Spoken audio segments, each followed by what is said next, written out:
Welcome to the Counseling Tutor Podcast, the must-listen-to podcast for students of counseling and psychotherapy. Here are your hosts, Rory Lees-Oakes and Ken Kelly.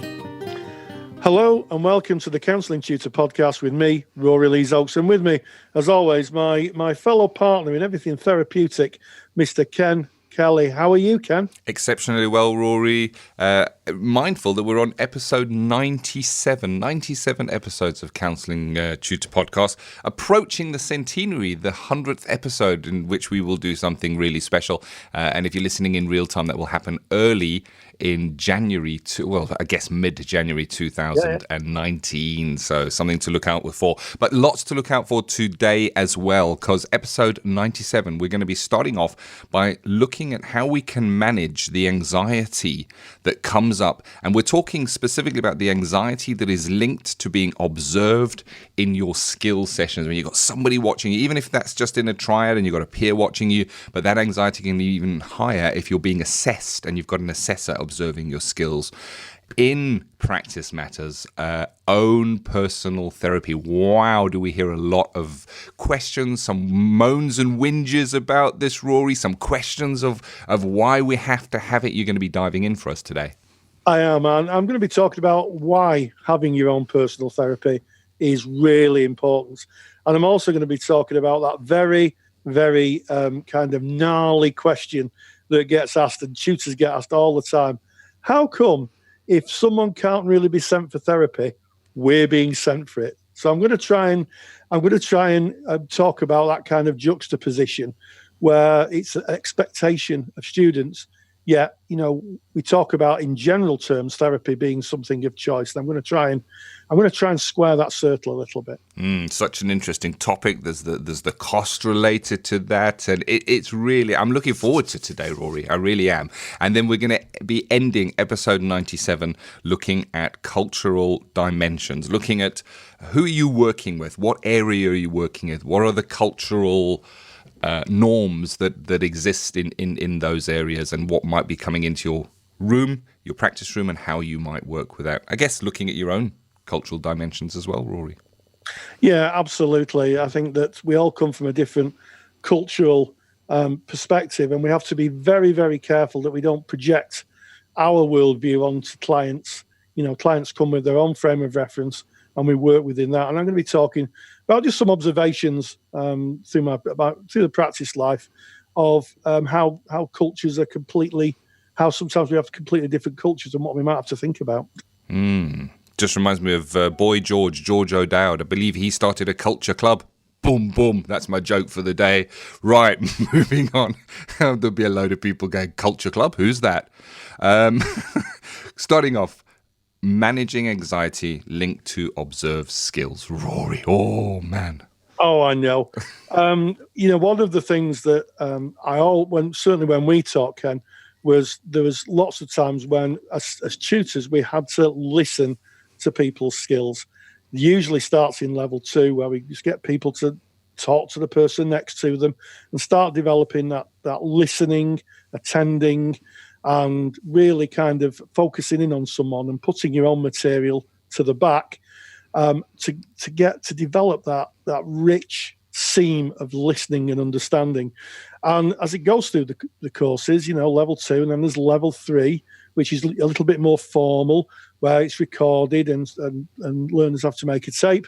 And then, of course, level 4, where it is, in fact, advanced counselling skills.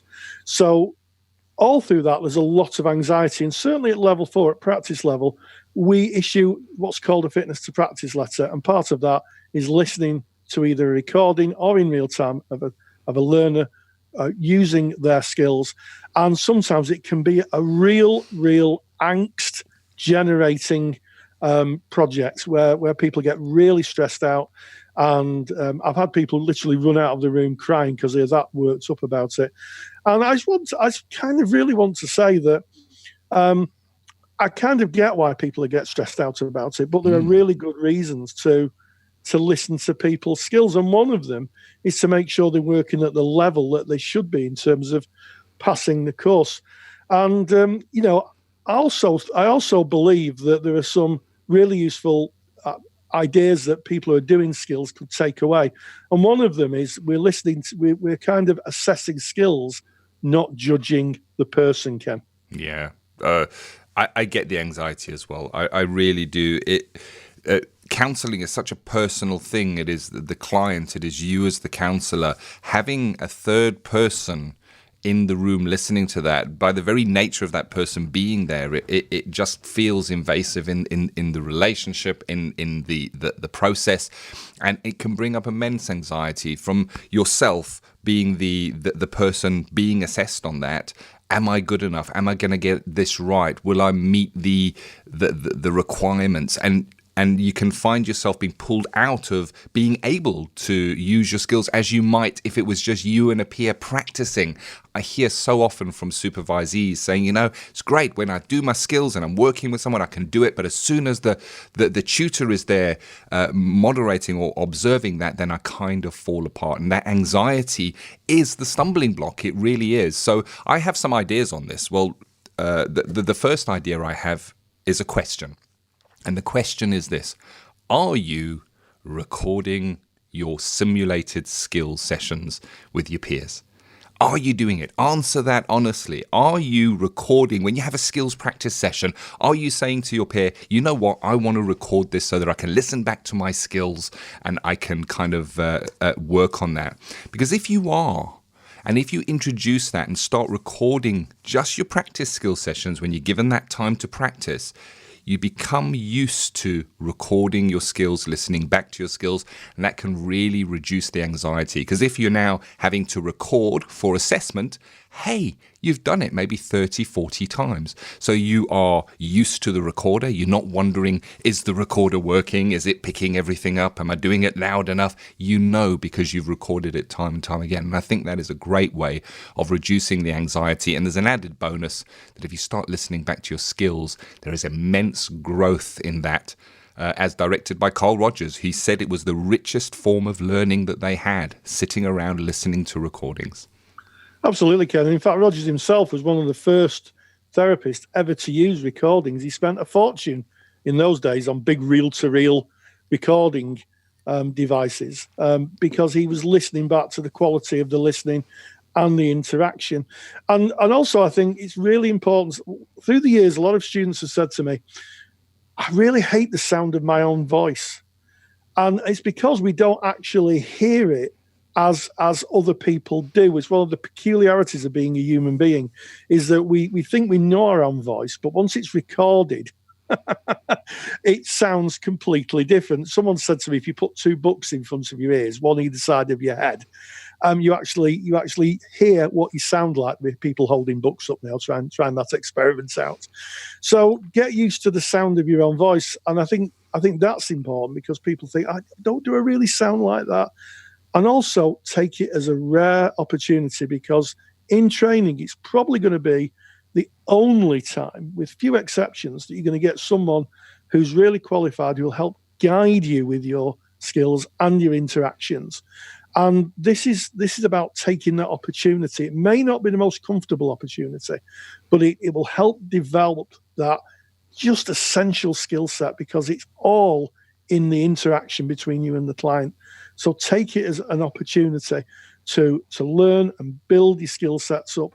And if it's facilitated properly by the tutor and it's embraced by the learning group, it can be just a font of super learning and personal development.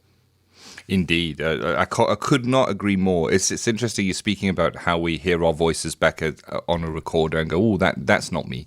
And the reason for that is because of something, it's resonance, internal resonance. As we speak, our voice is resonating in our mouth, in our head, in our chest. And that's what we hear because we're hearing our internal resonance in the same way as if you eat a crisp with your mouth closed. You can hear every crunch and bite of that, whereas people outside will probably not hear that or they would hear it a lot lower. So we do hear ourselves differently. How you sound on tape, that's kind of how you sound. And that's it. And people have accepted you so far throughout your whole life. It's about getting over self, as is so much of counseling training. Oh, I don't like how I sound on tape. There's an area for some personal development and work there, because it is as it is. But yes, so important. I think one other anxiety busting tip that I have, and this is about calling it as it is. So much of the anxiety is around the pretending. We talk about counseling as there being congruence or genuineness in the relationship. But if you're pretending and working to an external criteria of I've got to get in my reflection, I've got to get in a paraphrase, I've got to open, I've got to close, all of that genuineness in the counseling can be lost in hitting the right markers.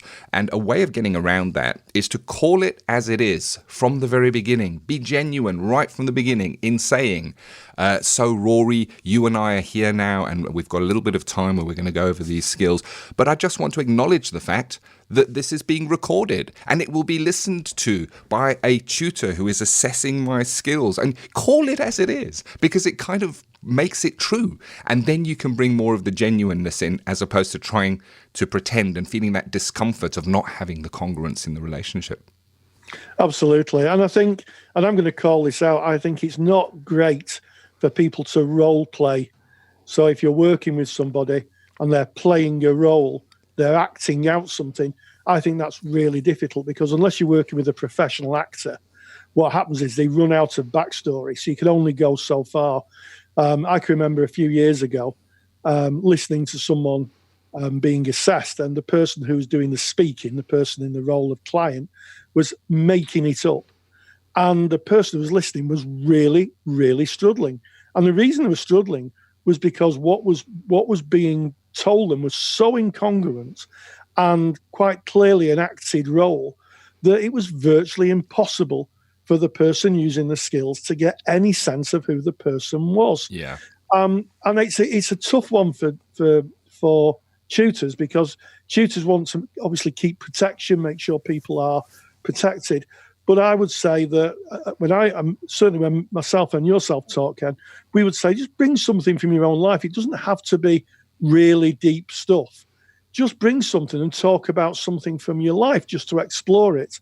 But yeah, I'd avoid making things up. The only time that I kind of say that's okay is I've taught counselling skills to very young people.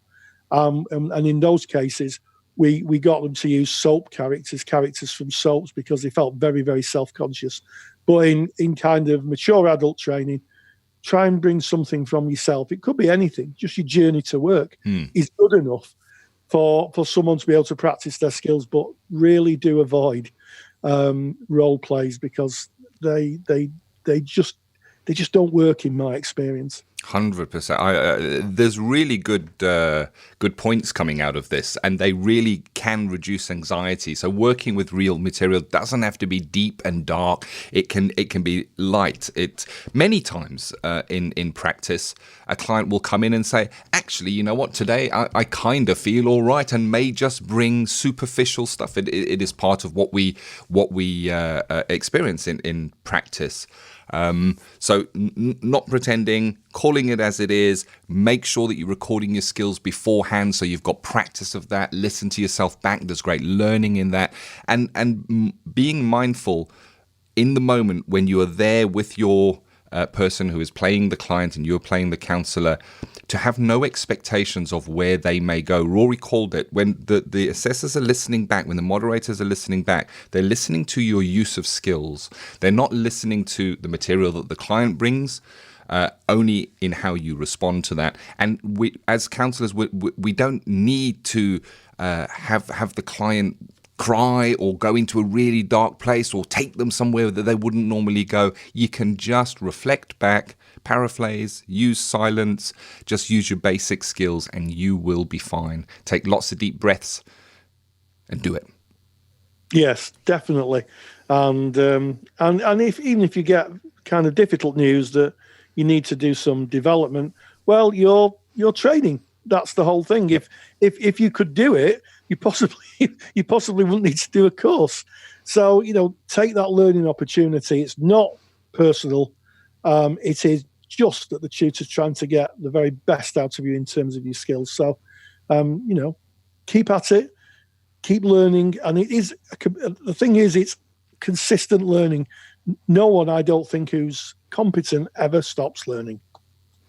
Wow, what a topic. All the best if you have skills sessions coming up. I know it is that time of year where people may be being assessed for fitness to practice. And speaking about practice, we have a section called Practice Matters where we look at an element of practice. And today, Rory, you're going to be discussing your own personal therapy. Us as trainees needing to have our own personal therapy on top of all of our studies, on top of our learning, on top of our supervision. We need to go and have a number of sessions, and there's often controversy around that or questions of why that is, and you're going to kind of touch on that. I am. I'm going to talk about why it's important that anybody who's doing a counselling or psychotherapy course has their own therapy, and I'm also going to be touching on the dangers of not having it, because there are distinct dangers for both you as a practitioner and, crucially, the client. Let's get straight into Practice Matters after this short message. Take the stress out of your counselling studies and get the support of Rory and I by joining us in the Counselling Study Resource. See how Counselling Study Resource can help you. Visit counsellingtutor.com. That's counsellingtutor.com.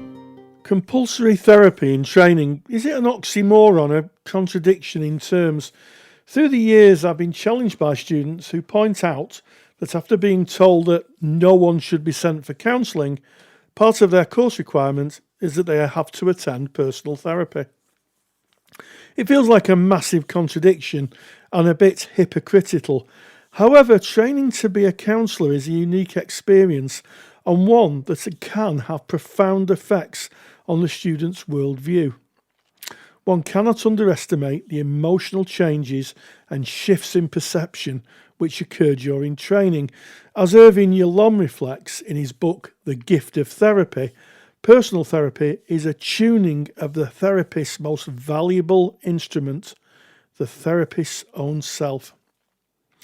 There are some other valid reasons why undertaking therapy during training may be beneficial, such as decreasing the stigma of counselling and mental health.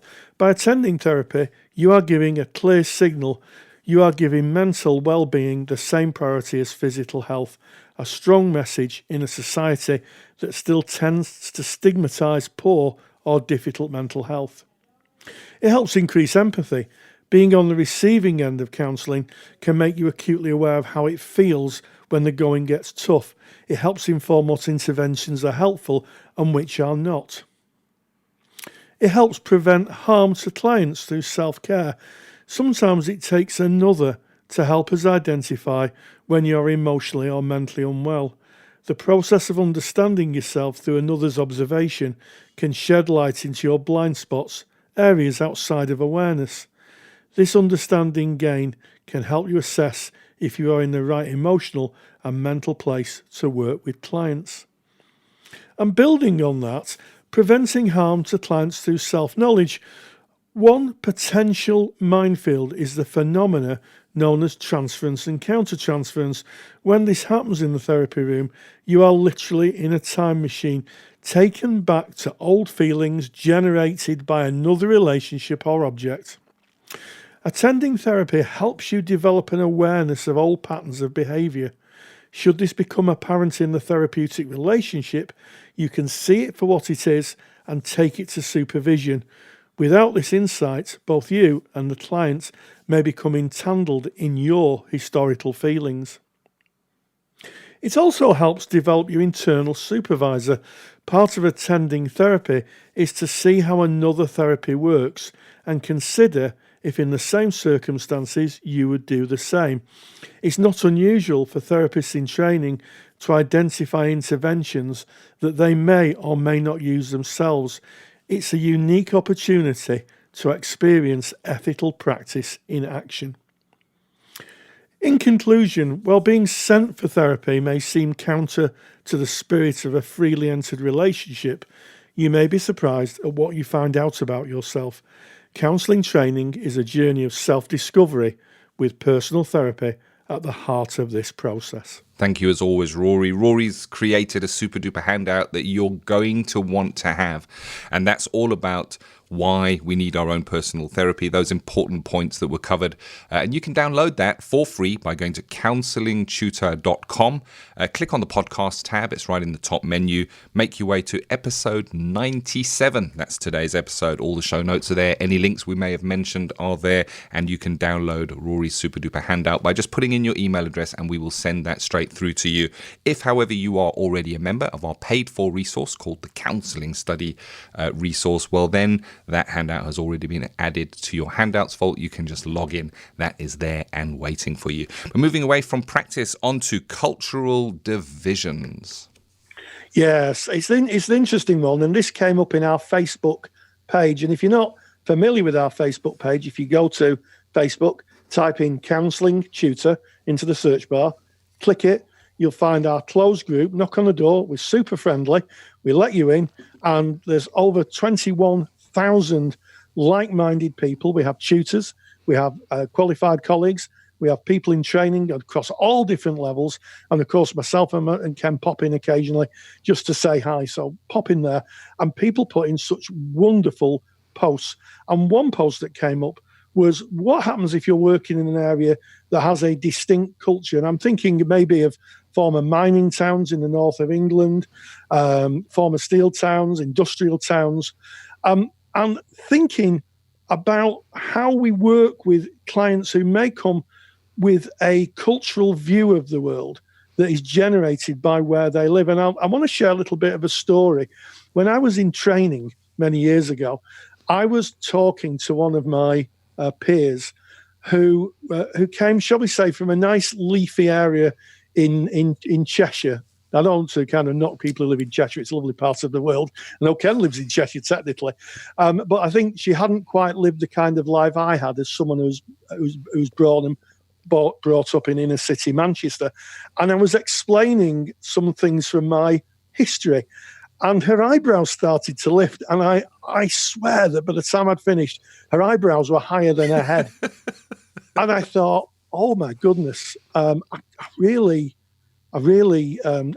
not, she was a lovely woman, but I really wasn't comfortable talking about my experiences.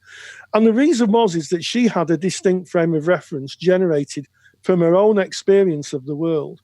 And I think we have to be really, really careful. I talked a few weeks ago about free speech in the therapy room and allowing people to be able to say what they want. And sometimes those ideas may be completely different to our own. But that is the nature of working with clients. They're there to talk about what's going on for them. And sometimes we have to be thoughtful of the cultural context that we're counselling in. I counselled in Ashton-under-Lyne, just down the road from where I live. And, Ashton-under-Lyne is a distinct area with a distinct sense of community. And it's amazing how much community-related material, things like employment, things like the local housing situation, things like the local policing or the structure of the council came up in individual people's lives. I've worked with a lot of people who are claiming benefits or maybe claiming sickness benefit. And again, it was about working with their culture and understanding not just them, but their frame of reference, where they came from. Because it's just so easy to leave our fingerprints on clients. And I can remember somebody saying to me, because I have a double barrel name, and people sometimes mistake that for me being, I'm going to use the word posh. And Rory Lees Oaks, it does sound a bit grand sometimes. And I remember someone saying to me once, "Can I ask you a question?" I said, "Of course." And he said, "Do you like opera?" And I'm like, "No, I don't like opera." And she said, "Oh," she said, "I thought you liked opera." And it was really, really interesting, because that conversation then allowed me to actually get a sense of what she thought our relationship. And as a consequence of that, the relationship became deeper. I said, "Actually, I like Oasis. I like a bit of a sing-along with Noel and Liam." And it really did change the direction of the relationship. It went deeper. It was more trusting. So culture, and especially if you're working in post-industrial areas, Certainly in the north of England and some places in the south where they've had rapid changes in their culture, driven by the work that was available, I think is useful. And it's the same if you're working in an area that has a different form of employment. I think it was Karl Marx who said that employment shapes our culture. It's like a football. So at the bottom was employment, the bottom half of the football was employment. The employment opportunity shapes the culture and also the societal values of how we live. So being very thoughtful of our own cultural heritage and the clients we work with. It's an important topic, and I think we speak about equality and diversity and difference and embracing difference, but culture is a tricky one. It can almost slip in unseen. The person opposite me looks and feels the same as me, but there can be a cultural difference, a massive cultural difference. I remember, Rory, I was born in the UK, but our family immigrated to South Africa in the early 1970s, and I had most of my life in South Africa, which is a very different country with a very different culture. And I came back to the United Kingdom in my late 30s, and I was so surprised that you could get in your car and drive 15, 20 minutes and be surrounded by an entirely different culture, and then get in your car again and drive another 20 minutes and the culture is different again, and another 20 minutes and the culture is different again, town for town. And it was very apparent to me because I'd lived in South Africa. But you just need to look at football team support to see culture. People will wear certain clothes, chant certain songs, and have certain very firm beliefs depending on who they support. They can live next door to each other and have very different cultures. And we need to understand what our culture is. We need to understand the diverse rainbow that is culture and be sensitive, I guess, in working with that. Words and phrases that we might use can be totally inappropriate, culturally inappropriate. Yeah, absolutely. And here in the UK, we do seem a bit obsessed with class. If you go to any kind of party, we're coming up to Christmas, just check out how often, if you meet someone new to you, the first thing they're likely to say is, what do you do? And what they're really saying is, are you like me? Do you have the same values? Interesting. And a few years ago, I went to a party, and I hate playing this game. And someone said to me, what do you do? And I said, I'm a cleaner. I clean toilets. And he went, I've just got to go to that person over there. Lovely to speak to you. And off they went. And about 5 minutes later, I was talking to someone else, and I said, I'm a counsellor and I lecture. And this person overheard it, and she came back and he said, I thought you said you cleaned toilets. I didn't realise you were a lecturer. And I said, I thought you said you had someone else to speak to. Yeah. And it was like, so now you want to speak to me because you perceive me as a better quality person. There's nothing wrong with cleaning toilets. It's honourable work. And I think in the UK, we still have kind of real class-based divisions, and I think it's useful to explore that. I certainly explored it in my own training, and indeed my own therapy. It just comes up again and again and again, doesn't it? You're touching on own therapy from Practice Matters today, touching on personal development, exploration of self. This is so much of studying to become a counsellor, a psychotherapist, is looking at yourself. How does your culture contaminate, or how can it potentially contaminate a therapeutic relationship? Because you are who you are. You are you. And you bring with you your culture, and you bring that with you into your counselling room. So if you're not really looking at that and understanding it, it's the same as, I guess, going to a Liverpool match wearing an Everton scarf and